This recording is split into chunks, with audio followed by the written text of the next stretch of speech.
بسم الله الرحمن الرحيم تجارة تخشون كسادها ومساكن ترضونها أحب إليكم من الله ورسوله وجهاد في سبيله فتربصوا حتى يأتي الله بأمره والله لا يهدي القوم الفاسقين صدق الله العلي العظيم وصدق رسوله النبي الأمين۔ سورہ توبہ کی آیت مقدسہ آپ کی خدمت میں تلاوت کی، جس میں اللہ تبارک و تعالی نے دو محبتوں کا بیان فرمایا، آبا و اجداد، اولاد، بھائیوں کی، خاندان کی، بیویوں کی محبت، مال و اسباب، پسندیدہ مکانات کی محبت، اگر وہ اللہ اور اس کے رسول اور اس کی راہ میں، اللہ کی راہ میں جہاد کرنے سے زیادہ محبوب ہے تو پھر تم اللہ کے حکم کا انتظار کرو، اور اللہ تعالیٰ فاسقوں کو ہدایت نہیں دیتا۔ اس کا مطلب یہ ہوا کہ یہاں دو محبتوں کا ذکر ہے، ایک اللہ اور اس کے رسول اور اللہ کی راہ میں جہاد کرنے کی محبت، اور اس کے علاوہ دیگر جو رشتے ہیں یا جو اشیاء ہیں جن کی طرف ہمارا دل مائل ہوتا ہے اور ہم ان سے محبت کرتے ہیں، ان دو محبتوں کا تقابل فرمایا۔ ویسے اولاد کی محبت بھی جائز، مال کی محبت بھی جائز، لیکن مقابلہ جب ہو جائے تو اللہ تعالیٰ نے فرمایا اگر اللہ، اس کے رسول اور اللہ کی راہ میں جہاد کرنے سے یہ زیادہ محبوب ہیں، اس کا مطلب یہ جب مقابلے پر اتر آئے، جب دونوں میں سے کسی ایک کا انتخاب کرنا پڑے، تو پھر اگر یہ دنیا تمہیں زیادہ محبوب ہے تو اللہ کے حکم کا انتظار کرو۔ اس کا مطلب یہ ہوا کہ یہ آیت مقدسہ ہم سے اس بات کا مطالبہ کر رہی ہے کہ ہر چیز، چاہے وہ رشتہ ہو یا کوئی شے ہو، اللہ اور اس کے رسول اور اللہ کی راہ میں جہاد کرنے سے زیادہ محبوب نہیں ہونی چاہیے، بلکہ ہر شے کے مقابلے میں اللہ، اس کے رسول اور اس کی راہ میں جہاد کرنا زیادہ محبوب ہونا لازم ہے، واجب ہے۔ شریعت ہم سے اس بات کا مطالبہ کر رہی ہے۔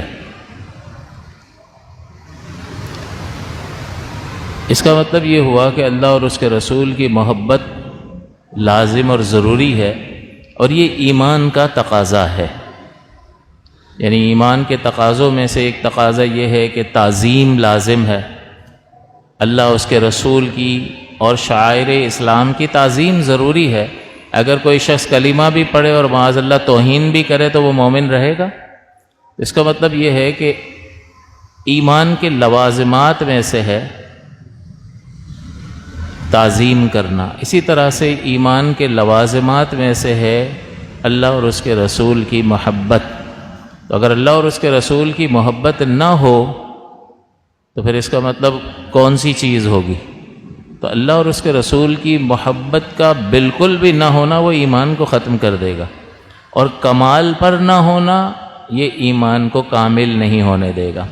تو اللہ اور اس کے رسول کی محبت کا ہونا ایمان کے ہونے کی علامت ہے، اور کامل محبت ہونا کہ ہر چیز کے مقابلے میں اللہ اور اس کے رسول کو ترجیح دے رہا ہو کوئی شخص، تو اس کا مطلب یہ ہے کہ اس کا ایمان کامل ہے۔ اس کا مطلب وجود ایمان کے لیے بھی اللہ اور اس کے رسول کی محبت لازم اور ضروری ہے، اور کمال ایمان کے لیے بھی اللہ تعالیٰ اور اس کے حبیب مکرم صلی اللہ علیہ وسلم کی محبت لازم اور ضروری ہے۔ تو لہٰذا ہمیں اس پر غور کرنا چاہیے کہ بعض اوقات جو ہے وہ آزمائش کے لمحات ہوتے ہیں، اور اس وقت پتہ چلتا ہے کہ ہم اللہ اور اس کے رسول سے زیادہ محبت کرتے ہیں یا دنیاوی دیگر چیزوں سے۔ نبی مکرم صلی اللہ علیہ وسلم نے یہ ارشاد فرمایا کہ لا یؤمن احدکم حتی اکون احب الیہ من والدہ وولدہ والناس اجمعین، کہ تم میں سے کوئی بھی شخص اس وقت تک کامل مومن نہیں ہو سکتا جب تک کہ میں اسے اس کی اولاد، اس کے ماں باپ اور تمام لوگوں سے زیادہ پیارا نہ ہو جاؤں۔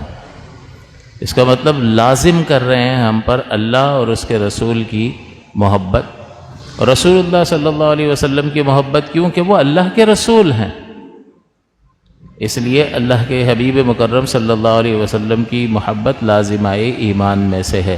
تو گویا کہ ان نفوس قدسیہ یعنی اللہ تعالیٰ کی ذات اقدس تمام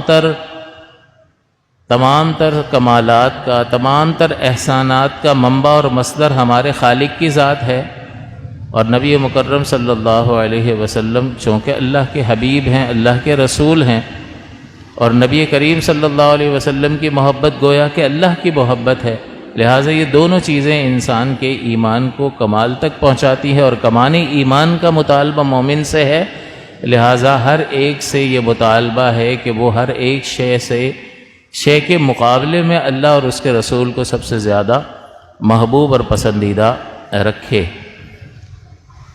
اللہ تعالیٰ کی محبت اور اس کے رسول صلی اللہ علیہ وسلم کی محبت، اللہ کی محبت کا مطلب یہ ہے کہ اللہ کی رضا پر راضی رہے۔ اللہ کی رضا پر راضی رہنے کا مطلب کیا ہے کہ جس چیز کو اللہ تعالیٰ پسند فرماتا ہے اس کو یہ پسند کرے، اور جس چیز سے اللہ تعالیٰ ناراض ہوتا ہے اس سے یہ ناراض ہو، کیونکہ ظاہر ہے کہ کوئی بھی منع تو نہیں کرے گا کہ محبت ہے یا نہیں ہے۔ جس بھی مومن کو کہیں گے کہ اللہ سے محبت ہے یا نہیں ہے، تو کون ایسا ہے جو یہ کہے کہ نہیں ہے اللہ سے محبت؟ لیکن اللہ سے محبت کا مطلب کیا؟ دعویٰ تو ہر ایک کر رہا ہے اللہ سے محبت، تو بعض علماء نے یہ لکھا کہ اللہ سے محبت کا مطلب یہ ہے کہ جو اللہ پسند فرماتا ہے اس کو یہ پسند کرے، اور جس چیز کو اللہ تعالیٰ ناپسند فرماتا ہے اس کو یہ بھی ناپسند کرے، تو گویا کہ اس نے اللہ تعالیٰ کی پسند اور ناپسند کو ترجیح دی اپنی پسند اور ناپسند پر، بلکہ اللہ تعالیٰ کی پسند ہی کو اپنی پسند بنا لیا، اور اللہ تعالیٰ جس کو ناپسند فرماتا ہے یہ خود بھی ان چیزوں کو ناپسند کرنے لگا، اپنے ارادے اور اپنے اختیار ہی کو ختم کر دیا، اور گویا کہ اس نے اپنے آپ کو اللہ تعالیٰ کی رضا کے سپرد کر دیا۔ تو اللہ سے محبت کا مطلب کیا ہے کہ بندہ اللہ تعالیٰ کی رضا پر راضی رہے۔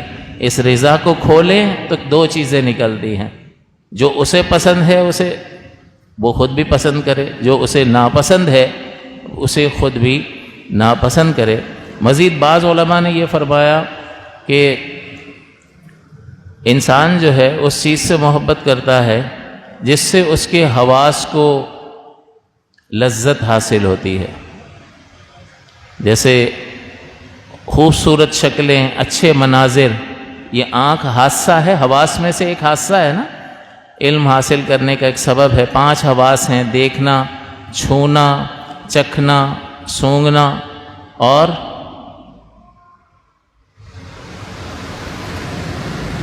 سماعت، بصارت، چکھنا، چھونا، اور یہ 5 حواس ہیں۔ تو یہ 5 حواس کے ذریعے سے انسان علم حاصل کرتا ہے۔ تو بہت جو چیزیں دیکھنے میں اچھی لگتی ہیں دل اس کی طرف مائل ہوتا ہے، اس سے انسان کے یار دیکھو کتنا اچھا منظر ہے، تو یہ آنکھوں کو اچھا لگ رہا ہے اس لیے دل اس کی طرف مائل ہو رہا ہے۔ محبت کا مطلب دل کا مائل ہونا، تو جس سے حواس کو لذت حاصل ہوتی ہے انسان اس سے محبت کرتا ہے۔ کسی کی آواز بہت اچھی ہوتی ہے تو حواس کو لذت حاصل ہوتی ہے، تو یار اس کی نعت سننی ہے، اس کی آواز کمال آواز ہے۔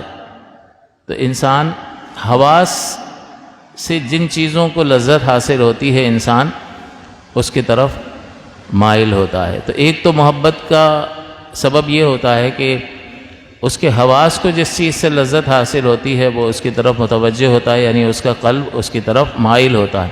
اچھے اچھے کھانوں کی طرف دل کیوں مائل ہوتا ہے؟ کہ ذوق، ذائقے والی جو حص ہے اس کو لذت حاصل ہوتی ہے، آج یہ بنا لو، کل یہ بنا لو، پرسوں یہ بنا لو۔ اعلیٰ حضرت امام اہل سنت نے فرمایا کہ انسان کو حظوظ نفس کی وسعتیں خراب کرتی ہیں، حظوظ حز کی جمع ہے، حز کہتے ہیں ذائقہ، مزہ، نفس، حز نفس، نفس کا مزہ، اس کی وسعت اگر بندہ چاہے گا تو یہ انسان میں خرابی پیدا کرتا ہے۔ اس کی کڑھائی اچھی ہے، اس کا تکہ اچھا ہے، تو یہ حز نفس جو ہے اس میں اگر پھیلاؤ چاہے گا تو یہ بگاڑ کا سبب۔ تو جتنا اپنے آپ کو ریسٹرکٹ کر سکتا ہو انسان کوشش کرے کہ وہ اپنے آپ کو ریسٹرکٹڈ ہی رکھے۔ اور یہ اطباء بھی کہتے ہیں کہ جتنا کم کھائے گا نا اتنا صحت مند رہے گا، کیونکہ یہ ایک تو باہر کی چوٹ آپ کو متاثر کرتی ہے، باہر سے کچھ لگ گیا، ایکسیڈنٹ ہو گیا، چلو جی۔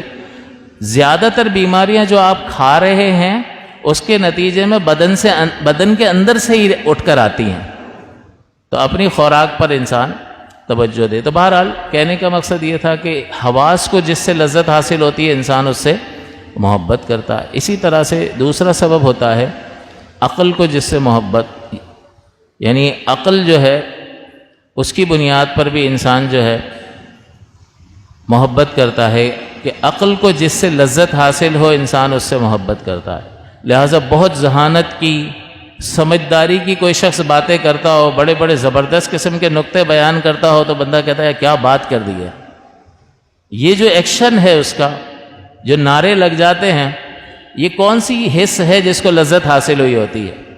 یہ عقل ہے کہ جس کو لذت حاصل ہوئی اور وہ اس شخص کی محبت میں گرفتار ہوا۔ تو محبت کا ایک سبب یہ ہے کہ عقل کو جس چیز سے لذت حاصل ہوتی ہے، علم و حکمت کی باتیں ہیں، تقویٰ کی باتیں ہیں، طہارت کی باتیں ہیں، علماء اور متقی لوگوں کے قصص اور واقعات ہوتے ہیں، ان سے بھی بڑی انسان کو جو ہے رغبت ہوتی ہے۔ تو لہٰذا عقل کو جس چیز سے لذت حاصل ہوگی اس سے بھی وہ محبت کرتا ہے۔ اور تیسری چیز یہ ہوتی ہے کہ کسی نے آپ پر کوئی احسان کیا ہو یا آپ کو کسی نقصان سے بچا لیا ہو، تو جو آپ پر احسان کر رہا ہو اس سے محبت ہو جاتی ہے یا نہیں؟ محبت ہو جاتی ہے۔ ایک بہت قریبی دوست ہے، ہر مشکل وقت میں آپ کے ساتھ کھڑا ہوتا ہے، تو آپ اس کے خلاف ایک لفظ سننے کے لیے تیار نہیں ہوتے ہیں، حالانکہ نہ وہ آپ کا بھائی ہے، نہ آپ کا کوئی قریبی رشتہ دار ہے، بس دوست ہے، لیکن ہو سکتا ہے کہ رشتہ داروں کے مقابلے میں وہ آپ کو زیادہ عزیز ہو۔ یار اس کے بارے میں ایک لفظ مت کہنا، اس کے بارے میں کچھ مت کہنا، اس کے بارے میں ایک لفظ نہیں سن سکتا ہوں۔ وجہ کیا ہے؟ کوئی احسان کیا ہوگا، کسی مشکل سے بچا لیا ہو، تو اس کا مطلب یہ ہے کہ نفع پہنچانا اور نقصان سے بچا لینا جو ہے یہ بھی کسی شخص کی طرف دل کے مائل ہونے کا سبب اور ذریعہ بنتا ہے۔ اب آپ نبی مکرم صلی اللہ علیہ وسلم کی ذات مقدس کو ان تینوں پیمانوں پر پرکھ کر دیکھیں کہ نبی مکرم صلی اللہ علیہ وسلم کی ذات اقدس جو ہے وہ ان تینوں پیمانوں کے اعتبار سے محبت کیے جانے کے قابل ہے، یقیناً ہے۔ تو آپ غور فرمائیے کہ پہلا میں نے آپ کو بتایا حواس کو لذت جس چیز سے حاصل ہوتی ہے،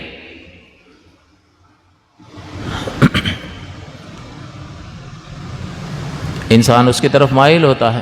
حسن و جمال، تو نبی مکرم صلی اللہ علیہ وسلم سے حسین و جمیل کس کو اللہ تعالیٰ نے بنایا ہے؟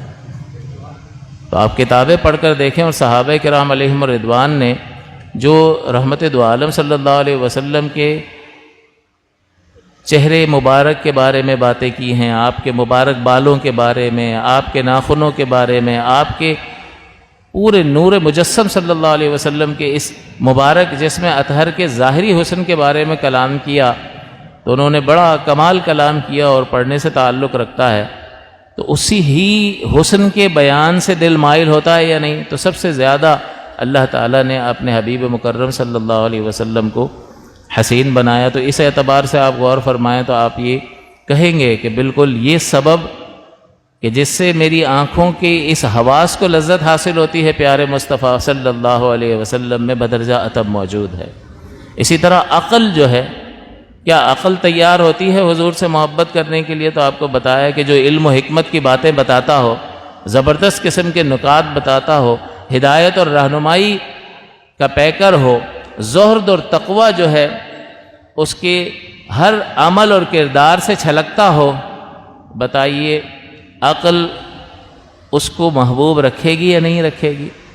تو نبی مکرم صلی اللہ علیہ وسلم کی ذات اقدس ایسی ہے کہ عقل بھی کہتی ہے کہ علم اور حکمت کے جو خزانے اللہ تعالیٰ نے آپ کی ذات اقدس میں رکھ دیے، وہ کسی کو وہ حصہ عطا نہیں ہوا، بلکہ جو کچھ بھی تقسیم ہو رہا ہے وہ رحمت دو عالم صلی اللہ علیہ وسلم کے وسیلے، ذریعے اور سبب سے کائنات میں تقسیم ہو رہا ہے۔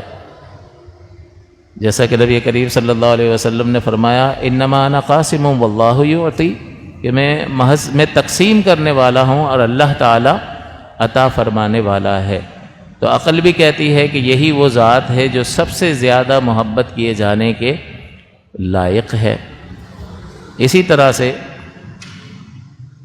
نقصان سے بچانے کی بات کریں یا کوئی نفع پہنچانے کی بات کریں تو نبی کریم تو محسن انسانیت ہیں، کہ اکا دکا لوگوں پر آپ کا احسان نہیں ہے، بلکہ محسن انسانیت ہر ایک شخص پر آپ کا احسان اس دنیا میں بھی ہے اور آخرت کے اعتبار سے بھی ہر ایک پر آپ کا احسان ہے، کہ ہدایت رہنمائی آپ کے ذریعے سے لوگوں کو حاصل ہوئی اور ہمیشہ کی نعمتیں آپ کے ذریعے سے لوگوں کو حاصل ہوئیں، اور پھر آخرت میں نجات جو ہے وہ بھی نبی مکرم صلی اللہ علیہ وسلم کی شفاعت کے نتیجے میں لوگوں کو حاصل ہوگی، اور اسی ہدایت اور اسی تعلیم کے مطابق گزاری گئی زندگی جو ہے وہ آخرت میں راحت اور آسائش کا سبب بنے گی۔ تو آپ غور فرمائیے کہ تینوں چیزیں جو ہیں وہ اس بات کی، حواس بھی اس بات کو تسلیم کرتے ہیں کہ یہی وہ ذات اقدس ہے جو محبت کیے جانے کے لائق ہے سب سے زیادہ۔ عقل بھی تسلیم کرتی ہے، اور اسی طرح سے نفع اور نقصان کی بات کی جائے تو ہر نفع کا مصدر اور منبع میرے اور آپ کے آقا صلی اللہ علیہ وسلم کی ذات اقدس ہے، اور اسی طرح سے دنیاوی اعتبار سے ہر نفع آپ نے پہنچایا، اخروی اعتبار سے آپ نفع کا منبع اور مصدر ہیں، اور بہت بڑے عذاب سے یعنی عذاب جہنم سے رحمت دو عالم صلی اللہ علیہ وسلم نے ہمیں بچا لیا۔ میں لوگوں کی کمریں پکڑ پکڑ کر کھینچتا ہوں، لوگ پھر بھی جہنم کی طرف جاتے ہیں۔ تو ہر مشقت، ہر پریشانی، ہر اذیت برداشت کی کس لیے؟ وہ تو اللہ کے حبیب ہیں، لوگوں کی ہدایت کے لیے کہ ان کو بچایا جائے۔ تو لوگوں کو بچانے کے لیے جس ذات اقدس نے اتنی پریشانیاں برداشت کی، ورنہ کون کسی کے کام آتا ہے؟ ہر ایک اپنی سیٹنگ میں لگا ہوا ہے، کوئی کسی کے لیے مشقت برداشت کرنے کے لیے تیار ہے، اور اگر تھوڑا بہت کر لے گا تو ایک دو دن کر لے گا، وہ کہے گا بھائی میرے اپنے کام ہے یار، میں معذرت چاہتا ہوں، میں پہنچ نہیں سکوں گا، اور وہ مجبور ہے۔ لیکن آپ غور کیجئے نا، اس اعتبار سے نبی اکرم صلی اللہ علیہ وسلم کے احسانات کو تو ذرا آدمی ذہن میں لائے نا، تو کسی کے احسانات کا اعتراف ہی تو محبت کے جذبات پیدا کرتا ہے۔ تو ہدایت کا منبع اور مخزن، دائمی نعمتوں کا سبب رحمت دو عالم صلی اللہ علیہ وسلم کی ذات اقدس، اور آخرت میں بہت بڑے عذاب سے، اور دنیا میں بھی اللہ تعالیٰ نے قرآن عظیم میں فرمایا نا کہ اللہ تعالیٰ اس قوم پر عذاب نازل نہیں کرے گا کیونکہ آپ ان میں موجود ہیں۔ ما کان اللہ لیعذبہم وانت فیہم، کہ اس حال میں کہ آپ ان میں موجود ہیں۔ تو نبی کریم صلی اللہ علیہ وسلم کا وجود پاک ایک ایسا زبردست وجود ہے، اللہ تعالیٰ کی ایسی زبردست رحمت کا سبب ہے کہ اللہ تعالیٰ ہزارہ کوتاہیوں کے بعد، اللہ تعالیٰ کے احکام کی ناقدری کرنے کے باوجود، اللہ تعالیٰ کا اجتماعی عذاب لوگوں کی طرف متوجہ نہیں ہوتا ہے، ورنہ وہ جلیل القدر چاہے تو ایک لمحے میں مسل کر نہ رکھ دے، قیامت ایک لمحے میں قائم فرما دے گا۔ لیکن یہ کس وجہ سے؟ کہ آپ کا وجود پاک جو ہے وہ سبب ہے۔ تو اگر انسان غور کرے تو بہت سارے نفعوں کا سبب نبی اکرم صلی اللہ علیہ وسلم کی ذات اقدس، بہت سارے نقصانات سے اور بڑے بڑے نقصانات سے بچنے کا سبب رحمت دو عالم صلی اللہ علیہ وسلم کی ذات اقدس ہے۔ تو بتائیے یہ مطالبہ درست ہے یا نہیں ہے کہ سب سے زیادہ محبت اللہ اور اس کے رسول صلی اللہ علیہ وسلم سے ہونی چاہیے؟ پھر محبت جو ہے یعنی دل کا مائل ہو جانا کسی کی طرف، یہ دو طرح کا ہوتا ہے۔ ایک طبعی اور فطری محبت ہوتی ہے، ماں باپ کی محبت، بھائی بہنوں کی محبت، مال کی محبت، یہ فطری اور طبعی محبت ہوتی ہے۔ اور ایک ہوتی ہے عقلی محبت۔ یہاں اللہ اور اس کے رسول سے جس محبت کا مطالبہ کیا جا رہا ہے وہ عقلی محبت ہے اور وہ اختیاری ہوتی ہے. فطری محبت اختیاری نہیں ہوتی، اس میں بندے کا بس نہیں چلتا. تو آپ کسی کو پابند کریں کہ بھئی ان سے سب سے زیادہ محبت کرو، اور کوئی یہ کہے کہ بھئی کیسے ہو سکتا ہے، یہ تو میرے اختیاری بھی نہیں ہے. محبت ہوتی ہے تو ہوتی ہے، نہیں تو نہیں ہوتی ہے. وہ طبعی محبت ہوتی ہے جو اختیار میں نہیں ہوتی ہے. جو اختیار میں نہیں ہے اللہ اس کا پابند نہیں کرتا. لا یکلف اللہ نفسا الا وسعها. لیکن ایک محبت ہے عقلی محبت، اور عقلی محبت اختیاری محبت ہوتی ہے. اللہ تعالیٰ اس عقلی محبت کا مطالبہ کر رہا ہے کہ عقل کی بنیاد پر سوچو اور فکر کرو اور غور کرو. عقل اس بات کی تائید کرے گی کہ یہی وہ ذات اقدس ہے، اللہ اور اس کے رسول کی ذات ہے کہ ہر چیز پر ان کو ترجیح دی جانی چاہیے. عقل اس بات کا تقاضا کرتی ہے، اور اسی چیز کا مطالبہ جو ہے وہ شریعت مطہرہ ہم سے کر رہی ہے. اس کا مطلب یہ ہوا کہ آپ اگر غور کریں کہ عقل جو ہے وہ اس بات کا تقاضا کرتی ہے کہ اللہ اور اس کے رسول سے سب سے زیادہ محبت کی جائے، کیونکہ جب آپ عقل کی بنیاد پر سوچتے ہیں اور غور کرتے ہیں تو ہر فائدے کا منبع اور مخزن کیا ہے؟ اللہ تعالیٰ کی ذات اقدس ہی ہے. تو اسی لیے ہر ایک چیز کو عقل کہتی ہے، ہر ایک چیز کو اللہ اور اس کے رسول کے حکم پر ترجیح دو. عقل اس بات کو تسلیم کرتی ہے کہ جس ذات کا مقام و مرتبہ سب سے اعلیٰ ہو، اللہ تعالیٰ کی ذات اقدس کے جس کے کن فرمانے سے ہی، جس کے ارادہ ازلی سے ہی ہمارا وجود ہے، اور جس کے ارادے سے ہی ہماری ضرورتیں پوری ہو رہی ہیں، تو عقل کیا کہتی ہے پھر کہ جو آپ کی ہر ضرورت پوری کر رہا ہو، عقل یہی کہتی ہے نا کہ پھر اس ہی سے سب سے زیادہ محبت ہونی چاہیے.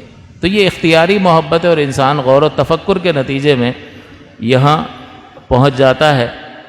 اور آپ غور کیجئے کہ صحابہ کرام علیہم رضوان کو دیکھیں، ان کی نبی اکرم صلی اللہ علیہ وسلم سے محبت کو دیکھیں. ہر چیز کے مقابلے میں وہ اللہ اور اس کے رسول کو ترجیح دیتے ہوئے دکھائی دیتے ہیں. صدیق اکبر کو دیکھو، بدر کا موقع ہے، صدیق اکبر کو دیکھو، صدیق اکبر نبی کریم کی طرف ہیں. حضرت عبد الرحمن صدیق اکبر کے بیٹے ہیں، لیکن وہ مقابلے میں ہیں، اور صدیق اکبر سامنے کھڑے ہیں. اگر موقع ملے تو کوئی بعید نہیں ہے کہ وہ اللہ اور اس کے رسول کے دشمن کو قتل کر دیں. تو کون سی چیز یہ ترجیح دلوا رہی تھی کہ یہ بیٹا ہے؟ طبعی محبت تھی اس سے بیٹے کی وجہ سے، لیکن وہ اللہ اور اس کے رسول کا دشمن ہو گیا تو عقل کہہ رہی تھی آپ کسی سے کوئی تعلق نہیں ہے. اور اس عقلی اور اختیاری محبت میں وہ کمال پر پہنچے ہوئے تھے.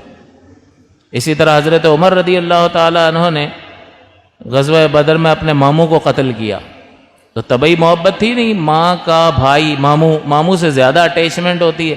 چچا وغیرہ سے نسبتاً اگر ساتھ رہتے ہوں تو زیادہ ہوتی ہے، لیکن ویسے ماموں سے اٹیچمنٹ عام طور پر ہمارے معاشرے میں زیادہ ہوتی ہے. حضرت عمر رضی اللہ تعالیٰ عنہ نے بدر میں اپنے ماموں کو قتل کیا تھا.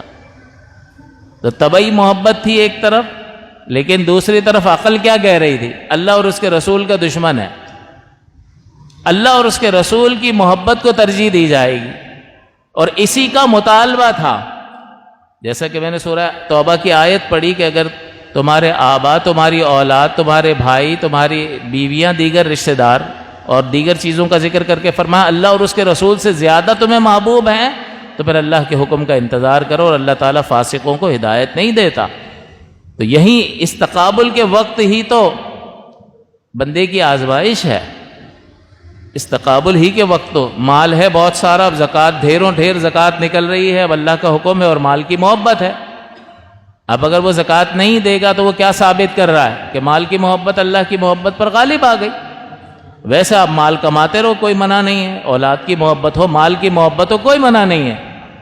لیکن جب یہ آپس میں ٹکرائیں تو پھر آزمائش ہے کہ اب بتا آپ تو کس سے زیادہ محبت کرتا ہے. اب تو جب دونوں میں سے کسی ایک کو چننا پڑے گا تو بندہ بالکل سامنے آ جائے گا اور اس کی حقیقت کھل کر واضح ہو جائے گی.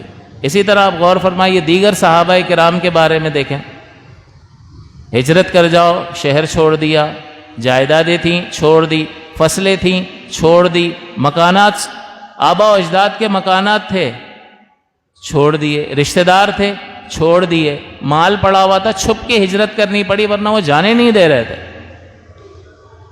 وہ اسباب بھی چھوڑ دیے۔ اللہ اور اس کے رسول کا حکم تھا ہجرت فرض ہے، مدینے جانا ہوگا، بس بات ہی ختم ہو گئی۔ تو رشتہ دار، جائیدادیں، مکانات، فصلیں، مال و دولت کہ یہاں پر تھے تو امیر بھی تھے، پیسہ بھی تھا، کچھ نہ کچھ اپنا گزارے کے لیے انسان کے پاس تھا، لیکن وہاں پہنچے ہیں تو مال و اسباب کچھ بھی نہیں تھا، فقراء۔ قرآن نے فرمایا کہ بالکل فقراء، بے سر و سامان۔ تو کوئی ہوگا ایسا کہ اپنے آپ کو بالکل کنگلا کر لے، بالکل خالی کر لے اللہ اور اس کے رسول کے حکم کے مقابلے میں؟ ہاں، عقل یہی کہتی ہے۔ اور پھر نبی کریم نے یہ بھائی چارہ قائم فرمایا کہ ایک انصار کو ایک مہاجر کا بھائی بنا دیا اور انہوں نے ذمہ داری اٹھائی، لیکن آپ دونوں کی قربانیاں دیکھیں، ایک طرف انہوں نے ہر چیز آدھی کر دی، وہاں جہاں جا رہے ہیں انہوں نے ہر چیز، بھائی بنایا اس کے پاس جو تھا اس نے آدھا کر دیا۔ کیوں؟ اللہ کے رسول نے فرمایا ہے نا، اللہ کے رسول نے فرمایا ہے نا۔ تو اس کا مطلب اللہ کے رسول کا فرمان، اس کی محبت اور اس کے مقابلے میں مال کی محبت۔ کیا ثبوت دیا مہاجری انصار صحابہ نے؟ اللہ اور اس کے رسول کی محبت غالب، عقل یہی کہتی ہے، اختیاری محبت ہے اور لازم قرار دیا گیا ہے۔ اسی طرح سے یہاں صحابہ کرام کو کہا گیا کہ چھوڑ کر چلے جاؤ، تو سب کچھ چھوڑ دیا یا نہیں؟ انہوں نے سب کچھ چھوڑ دیا۔ تو اللہ اور اس کے رسول کی محبت غالب اور باقی سب چیزیں مغلوب۔ آج ہم بھی غور کر لیں نا، ہمیں اللہ کے احکام ملتے ہیں تو جو میری مرضی، جو مجھے سوٹ کرے گا تھوڑا بہت اس پہ کر لوں گا، باقی اس کا مطلب ہم ابھی محبت میں کامل نہیں ہوئے ہیں، اور جب محبت میں کامل نہیں ہوئے ہیں تو ایمان بھی کامل نہیں ہوا، کیونکہ ایمان کب کامل ہوگا؟ حضور نے کیا فرمایا؟ لا یؤمن احدکم حتی اکون احب الیہ من والدہ وولدہ والناس اجمعین، کہ تم میں سے کوئی بھی شخص مومن کامل نہیں ہو سکتا تا وقت یہ کہ وہ مجھے اپنے ماں باپ، اولاد و تمام لوگوں سے زیادہ محبوب نہ رکھے، یا میں اسے سب سے زیادہ پیارا نہ ہو جاؤں۔ تو یہاں اس کا دل کرے گا تو وہ جو چاہے گا لباس پہنے گا، وہ جیسا چاہے گا چہرہ اختیار کرے گا۔ میرے نبی کی داڑھی مبارک تھی، اسے اس سے کوئی سروکار نہیں ہے، اس کو کس میں مزہ آتا ہے؟ تو ٹھیک ہے، زندگی بہت تھوڑی ہے اور اس میں پچھتاوے ہیں، پشیمانی اور کچھ بھی نہیں ہے۔ اس میں اگر اپنی لذتوں کا سامان کر لیا تو اس میں کوئی کمال نہیں ہے۔ کمال تو یہ ہے کہ اپنے آپ پر کنٹرول ہے یا نہیں ہے۔ تو ایک طرف صحابہ کرام کی زندگی ہے کہ صحابہ کرام ہر چیز کے مقابلے میں اللہ اور اس کے رسول کی محبت کو ترجیح دے رہے ہیں، اور اللہ تعالی ہم سے اس محبت کا مطالبہ کر رہا ہے۔ احب الیکم، احبہ اس میں تفضیل ہے، اس میں تفضیل زیادہ محبوب ایڈجیکٹو ہے، کمپیریزن اللہ تعالیٰ کروا رہا ہے۔ کل ان کان آباؤکم و ابناؤکم و اخوانکم و عشیرتکم و ازواجکم و عشیرتکم و اموال اقترفتموها و تجارت تخشون کسادها و مساکن ترضونها۔ یہ رشتے اور تین چیزیں، تجارت ہے، اپنے پسندیدہ مکان ہے، اپنا جمع کیا ہوا مال ہے۔ احب زیادہ محبوب ہے، من اللہ و رسولہ و جہاد فی سبیلہ، اللہ اس کے رسول اور اس کی راہ میں جہاد کرنے سے۔ فتربصوا حتی یأتی اللہ بامرہ، تو انتظار کرو اللہ تعالیٰ کے فیصلے کا، اللہ کے حکم کا۔ واللہ لا یہدی القوم الظالمین، اور اللہ تعالیٰ فاسقین، اللہ تعالیٰ فاسقوں کو ہدایت نہیں دیتا۔ صدیق اکبر غزوہ تبوک کے موقع پر حضور نے اعلان فرمایا، سارا سامان لا کے رکھ دیا۔ حضرت عمر آدھا سامان لا کے رکھ دیا۔ اور قرآن عظیم کی جب یہ آیت مقدسہ نازل ہوئی، وَلَوْ أَنَّا كَتَبْنَا أَنِ اقْتُلُوا أَنفُسَكُمْ، اللہ تعالیٰ فرماتا ہے وَلَوْ أَنَّا كَتَبْنَا عَلَيْهِمْ، کہ اگر ہم ان پر لازم کر دیتے ان اقتلوا انفسکم کہ اپنے آپ کو قتل کر لو. آگے ابھی بات پوری حضور نے بیان نہیں فرمائی. صدیق اکبر کھڑے ہو گئے, حضور آپ حکم فرمایا. ابو بکر ابھی اپنی گردن کاٹتا ہے. اپنی جان پر بھی, اپنے نفس پر بھی اللہ اور اس کے حضور آپ حکم کریں, حکم کریں. ابھی امر نہیں ہے تو جان عزیز ہے, اور اس جان کو ضائع کرنا یہ خودکشی ہے اور حرام ہے. لیکن حضور آپ حکم کریں, آپ حکم کر دیں تو بس بات ہی ختم ہے. ابو بکر ابھی اپنی گردن کاٹتا ہے. تو یہ صحابہ کرام کا کردار نظر نہیں آتا. عقل تقاضا کرتی ہے, عقل. اور یہی اختیاری محبت ہے, اور اسی کو واجب قرار دیا گیا, اور اسی کا ہم سے مطالبہ کیا گیا ہے. اب میں چند آپ کو وجوہات بتاتا ہوں کہ انسان جو ہے حسن و جمال کی وجہ سے محبت کرتا ہے کسی ذات سے. تو نبی مکرم صلی اللہ علیہ وسلم کی ذات اقدس کے بارے میں امام بخاری اپنی سند سے روایت کرتے ہیں کہ عن البراء کان رسول اللہ صلی اللہ علیہ وسلم احسن الناس وجہا. یہ حضرت براء رضی اللہ تعالیٰ عنہ بیان کرتے ہیں کہ رسول اللہ صلی اللہ علیہ وسلم کا چہرہ تمام لوگوں سے زیادہ حسین تھا. جب آپ کو یہ رپورٹس ملتی ہیں تو ایک دل کو اطمینان بھی حاصل ہوتا ہے, اور پھر انسان جو ہے اس میں شوق بھی بیدار ہوتا ہے کہ میں حضور کی زیارت کروں, کوئی ایسا موقع میسر آئے. اور حضور نے خود فرمایا کہ تمہارے بعد میں آنے والی امت میں ایسے لوگ بھی ہوں گے کہ ان کی خواہش یہ ہوگی کہ ان کی اولاد, ان کا مال سب کچھ لے لیا جائے اور انہیں جو ہے میرا دیدار کرا دیا جائے. یعنی میرا دیدار جو ہے ان کے نزدیک اولاد اور مال سے زیادہ اہمیت رکھتا ہوگا. حضور نے بیان فرمایا کہ بعد میں آنے والے ایسے لوگ بھی امت میں ہوں گے. اسی طرح سے بخاری کی ایک اور روایت ہے, حضرت کعب بن مالک رضی اللہ تعالیٰ عنہ غزوہ تبوک میں تخلف کی حدیث بیان کر رہے تھے, اور انہوں نے کہا کہ میں نے رسول اللہ صلی اللہ علیہ وسلم کو سلام کیا. اس وقت آپ کا چہرہ خوشی سے چمک رہا تھا, اور جب رسول اللہ صلی اللہ علیہ وسلم کسی بات سے خوش ہوتے تو آپ کا چہرہ اس طرح روشن ہو جاتا جیسے وہ چاند کا ٹکڑا ہو. حتیٰ کأنہ قطعۃ قمر, کہ گویا کہ وہ چاند کا ایک ٹکڑا ہو, چمکتا ہوا چہرہ. یہ حضور صلی اللہ علیہ وسلم کے حسن کا بیان ہے. تو بتائیے عقل اب اس حسن کی سماعت کے بعد جنہوں نے دیکھا انہوں نے تو جانیں ہی قربان کر دی نا. حسن یوسف پہ کٹی مصر میں انگشت زنا. حضرت یوسف علیہ السلام کو اللہ تعالیٰ نے بہت زبردست حسن عطا فرمایا تھا, اور ان کے حسن پر مصر میں عورتوں نے اپنی انگلیاں کاٹ لی تھی. لیمو دے دیا, چھری دے دی, اور کہا یوسف کو دیکھو, تو پتہ ہی نہ چلا. جب دیکھو تو اس وقت چھری چلانا, تو پتہ ہی احساس ہی نہ ہوا. اتنا وہ محو ہو گئی حضرت یوسف علیہ السلام کو دیکھنے میں کہ پتہ ہی نہ چلا کہ یہ لیمبو کب کٹ گیا اور انگلی پر کب چھری چل گئی. اس نے یوسف پہ کٹی مصر میں انگشت زنا. وہاں مصر کی عورتیں جو نازک طبع ہوتی ہیں انہوں نے اپنی انگلیاں کاٹی ہیں حضرت یوسف علیہ الصلوۃ والسلام کے حسن کو دیکھ کر, حیرت میں مبتلا ہو کر. لیکن حسن مصطفیٰ صلی اللہ علیہ وسلم کا عالم کیا ہے, سر کٹاتے ہیں تیرے نام پہ مردان عرب. مردان عرب وہ جری لوگ, وہ اتنے سخت جان لوگ جو ہے وہ نام پہ سر کٹاتے ہیں. وہاں دیکھ کر انگلیاں کٹ رہی تھی, یہاں صرف نام مصطفیٰ ذکر کرتے ہیں تو مردان عرب جو ہے وہ اپنے سر کٹانے کے لیے تیار ہو جاتے ہیں.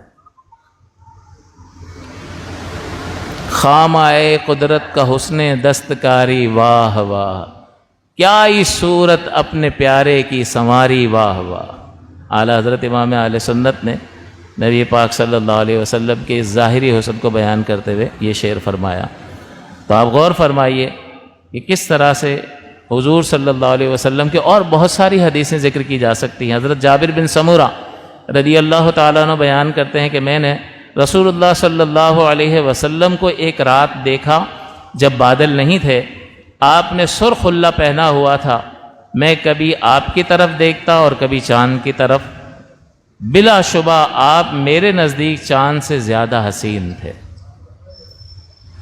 تو اب یہ حسن اور اس جمال کا جو بیان آپ کی سماعت سے ٹکرائے گا تو دل چاہے گا یا نہیں کہ اس حسین جلوے کو؟ اعلیٰ حضرت نے بھی فرمایا نا کہ جو ہم بھی وہاں ہوتے خاک گلشن، انسان نہ ہوتے، گلشن ایک باغ کی خاک ہوتے جس سے حضور گزر رہے تھے، اور حضور کا قدم اقدس مجھ پر آتا تو لپٹ کے قدموں سے لیتے اترن، مگر کریں کیا نصیب میں تو یہ نامرادی کے دن لکھے تھے۔ یہ شوق ہے حضور صلی اللہ علیہ وسلم کی زیارت کا، اور وہ زیارت کیسی زیارت ہے کہ آپ غور فرمائیے کہ یہ زیارت جو ہے ایمان کی حالت میں جسے حاصل ہو جائے وہ امت کے ہر فرد سے معظم اور مکرم ہو جاتا ہے کہ اس کے بعد امت کا کوئی بھی شخص جو مرضی عمل کر لے اس شخص کے مرتبے کو نہیں پہنچ سکتا۔ سرکار نے فرمایا نا کہ میرے صحابہ جو ہے اگر ایک مٹھ جو خیرات کر دیں اور بعد میں آنے والا امتی احد پہاڑ کے برابر صدقہ سونا خیرات کر دے تو اس کے برابر یا اس کے نصف تک کو، اس مٹھی کے برابر یا اس کے نصف تک کو نہیں پہنچ سکتا۔ تو گویا کہ حضور نے کیا فرما دیا، 3 میل کا پہاڑ ہے اور سونے کا تو کتنی مقدار ہو گئی، اتنا خیرات کرنے کے باوجود صحابی کے ہاتھ سے ایک مٹھ جو خیرات ہوئی ہے اس کے مقابل نہیں ہو رہا ہے۔ تو حضور کیا بیان فرمانا چاہ رہے ہیں؟ حضور یہی تو بیان فرمانا چاہ رہے ہیں کہ تم جو مرضی کر لو میرے صحابی کے مرتبے کو نہیں پہنچ سکتے۔ تو یہ صحابی کو صحابیت کا مرتبہ کیسے حاصل ہوا؟ صرف نبی اکرم صلی اللہ علیہ وسلم کی ایمان کی حالت میں زیارت سے یا آپ کی صحبت سے، کہ جو نابینا صحابی ہے اس نے آپ کی صحبت اٹھائی تو یہ مقدس صحبت جو ہے اسے کہاں پہنچا گئی کہ جہاں کسی کا کوئی عمل اسے نہیں پہنچا پا رہا ہے۔ اللہ کے پیارے حبیب کے چہرہ اقدس کا دیدار یا آپ کی مبارک صحبت کی ایک بار اس نے جو برکت حاصل کر لی، جو بار بار ملتے رہے، بار بار حضور کی خدمت میں حاضر رہے، ان کا تو کیا کہنا، لیکن ایک آیا اس نے اسلام قبول کیا، ایک ملاقات ہو گئی، وہ چلا گیا اور پھر دوبارہ کبھی پلٹ کر نہیں آیا اور اسی حالت میں اس کا انتقال ہو گیا۔ تو اس کو تو جو شریعت حضور نے اس وقت تعلیم فرمائی وہ اتنی ہی اس تک پہنچی، ابھی تو قرآن اتر رہا ہے، ابھی تو تعلیمات شرع اتر رہی ہیں، لیکن حضور کے دیدار کی برکت سے اس کی عظمت ایسی ہے کہ کوئی غوث، کوئی قطب، کوئی ابدال اس کے مقام و مرتبے کو نہیں پہنچ سکتا۔ تو یہ سرکار دو عالم صلی اللہ علیہ وسلم کی عظمت کا احساس دلاتا ہے کہ اس قدر عظمت ہے اللہ تعالیٰ کی نگاہ میں اپنے حبیب مکرم صلی اللہ علیہ وسلم کی کہ ان کی زیارت کرنے والا اتنا معزز اور مکرم ہو جاتا ہے۔ تو جس کی زیارت کرنے والا اتنا معزز اور مکرم ہو جائے اس کا اپنا مقام و مرتبہ خالق کائنات کی بارگاہ میں کیا ہوگا۔ تو بہت زیادہ احتیاط اور بہت زیادہ، میں ہر بار آپ کی خدمت میں یہ گزارش کرتا رہتا ہوں کہ بہت زیادہ ادب اور احترام کا مقام ہے۔ اسی طرح سے انسان جو ہے علم و حکمت سے محبت کرتا ہے، علم و حکمت کی باتوں سے محبت کرتا ہے، آپ کی خدمت میں ذکر کیا۔ تو سب سے زیادہ علم و حکمت کی باتیں کس نے ارشاد فرمائی ہیں؟ یہ پورا قرآن عظیم اللہ کا مقدس کلام آپ کو کس کے ذریعے سے حاصل ہوا؟ حضرت عبداللہ ابن عمر رضی اللہ تعالیٰ عنہ سے ایک شخص نے ذکر کیا، یہ حضرت عمر کے صاحبزادے ہیں، صحابی ہیں، ان سے ذکر کیا کہ فلاں فلاں چیز کا تو قرآن میں ذکر ہے اور فلاں چیز کا تو نہیں ہے جو آپ کرتے ہیں۔ تو حضرت عبداللہ بن عمر نے کمال جواب ارشاد فرمایا، آپ نے فرمایا ہم کسی چیز کو نہیں جانتے تھے، نہ ہم قرآن کو جانتے تھے، ہم کسی بھی چیز کو نہیں جانتے تھے، ہم تو صرف حضور کو جانتے تھے، جو آپ کو کرتا ہوا دیکھتے تھے ہم وہی کرنے لگ جاتے تھے، کیونکہ قرآن ہے، قرآن اللہ کا کلام ہے، کس نے بتایا؟ تو ہم تو حضور کو جانتے تھے، حضور جو فرماتے تھے آمنا و صدقنا، السمع والطاعہ، سنو مانو، السمع والطاعہ، سنو اور مانو۔ تو عقل یہ کہتی ہے، اور اللہ تعالیٰ نے بھی آپ کو، میں نے پچھلی بار بھی بتایا حضور کے علم مقدس پر کلام کرتے ہوئے کہ اللہ تعالیٰ نے آپ کو کتنا علم عطا فرمایا۔ تو مخلوق سے تقابلی جائزہ اگر لیں تو اللہ تعالیٰ نے کیا فرمایا مخلوق کے بارے میں؟ وما اوتیتم من العلم الا قلیلا، کہ وہ جو تمہیں علم دیا گیا ہے وہ نہیں ہے مگر بہت ہی تھوڑا. تو اللہ نے مخلوق کے علم کو بہت تھوڑا قرار دیا. جنہوں نے یہودیوں نے روح سے متعلق حضور سے سوال کیا تھا، یہ پوری بات جو ہے پچھلے درس میں نے آپ کی خدمت میں ذکر کی تھی. تو انہیں اللہ تعالیٰ فرماتا ہے وَمَا أُوتِيتُم مِّنَ الْعِلْمِ إِلَّا قَلِيلًا، کہ تمہیں نہیں دیا گیا مگر بہت تھوڑا علم. ان کے علم کو اللہ نے قلیل فرمایا ہے، اور اس پوری کائنات کو بھی اللہ تعالیٰ نے قلیل فرمایا. قُلْ مَتَاعُ الدُّنْيَا قَلِيلٌ. پیارے حبیب مکرم صلی اللہ علیہ وسلم آپ فرما دیجئے کہ یہ دنیا کا ساز و سامان جو ہے وہ بہت قلیل ہے. تو ایک علم ہے، علم کے مقابلے میں دنیا کا مال و متاع وہ اور زیادہ ہے. تو اس کو بھی قلیل فرمایا جو لوگوں کو دیا گیا، اور اس کے بعد جو باقی ہے اس کو بھی قلیل فرمایا. لیکن حضور صلی اللہ علیہ وسلم کے علم مبارک کے بارے میں کیا فرمایا؟ وَعَلَّمَكَ مَا لَمْ تَكُنْ تَعْلَمْ، کہ آپ کو سکھا دیا وہ جو آپ نہیں جانتے تھے، اللہ نے سکھا دیا. اور مزید فرمایا وَكَانَ فَضْلُ اللَّهِ عَلَيْكَ عَظِيمًا، اور اللہ کا آپ پر بہت بڑا فضل ہے. تو علم کی بات، علم کے عطا کرنے کی بات، اور ما کان وما یکون کا علم عطا کرنے کی بات اللہ نے ارشاد فرمایا، اور فرمایا اللہ کا آپ پر بہت بڑا فضل ہے. تو ایک طرف قلیل قلیل فرمایا جا رہا ہے جو مخلوق کو ملا، اور جو مخلوق ہے وہ سب قلیل ہے. اور پیارے مصطفیٰ علیہ الصلوۃ والسلام کو جو کچھ عطا فرمایا اس کے بارے میں کیا فرمایا؟ وَكَانَ فَضْلُ اللَّهِ عَلَيْكَ عَظِيمًا. تو بس یہ دو وجوہات آج ذکر ہو سکی. مزید انشاءاللہ اگلے درس میں یہ ساری وجوہات ذکر کروں گا. اس کے بعد ہم علامات محبت پر کلام کریں گے کہ محبت قلبی کیفیت کا نام ہے. تو دل میں جو بات ہوتی ہے ہمیں کیسے پتہ چلے کہ محبت ہے یا نہیں ہے، تو پھر اس کی علامت کیا ہے؟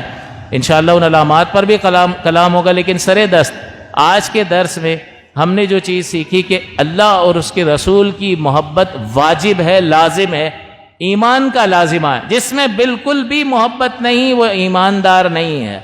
مطلقاً محبت نہیں ہوگی تو بے ایمان ہوگا، اور محبت تو ہوگی لیکن کامل نہیں ہوگی کہ اللہ اور اس کے رسول کی محبت تو ہے، لیکن ہر چیز پر جب مقابلے پر اتر آتی ہے تو اللہ اور اس کے رسول کی محبت کو غالب کرتا ہے، تو یہ کامل محبت ہے، اور یہ ایمان کو کامل کرتی ہے.